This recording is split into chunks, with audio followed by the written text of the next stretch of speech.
আমাৰ কথা একদম ক্লিয়াৰ 15 আগষ্টৰ পিছত তিনিচুকীয়া জিলাৰ পৰা আমি যিখিনি অবৈধভাৱে বহি আছে সকলোকে খেদিম ক্লিয়াৰ কথা তাৰ কাৰণে কোনবাই আমাক গুণ্ডা কক কোনবাই আমাক ডকাইত কক কোনবাই আমাক আইন হাতত তুলি লৈছে বুলি কক যি কক কৈ থাকক 15 আগষ্টৰ পিছত আমি খেদিম তাৰ কাৰণে বেয়া পালেও আমাৰ লাভ নাই আমি একদম স্পষ্টভাৱে কৈছো যদি গভৰ্ণমেণ্টে এৰেষ্ট কৰক জেলত যাম কিন্তু জাতিটো সুৰক্ষিত কৰিম এইটো আমাৰ কথা স্পষ্টভাৱে কৈ দিম শৃংখল চিটুৱেট আছে হ'ব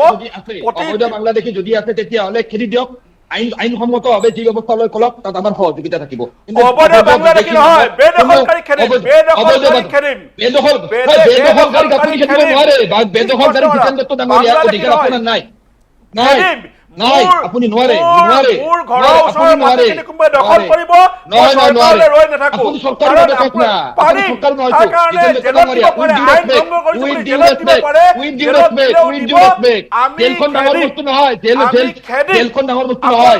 সংবিধান ডাঙৰ বস্তু আইন ডাঙৰ বস্তু আপুনি আইন মানে নেমানে যদি আইন নেমানে দেখাওক যদি নেমানে আমি where order is injustice disorder is the beginning of justice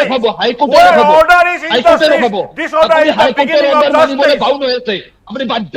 আপুনি হাইকোৰ্টৰ অৰ্ডাৰ মানিব লাগিব আমি আপোনাক ৰখাব নাযাওঁ আমি হাইকোৰ্টৰ আইনৰ জৰিয়তে যাম যেতিয়া মানুহৰ নামৰ অধিকাৰৰ ওপৰত ভাবুকি অনুসৰি আমি আইনী যুঁজ আমি পাতি ল'ম জিতেন্দ্ৰ হ'ব জেলত লাগিলে 10 বছৰ জেলত থাকিব আপোনালোকে সংবিধান ধ্বংসৰ যুঁজত নামিছে আমি সংবিধান ৰক্ষাৰ যুঁজত নামিছো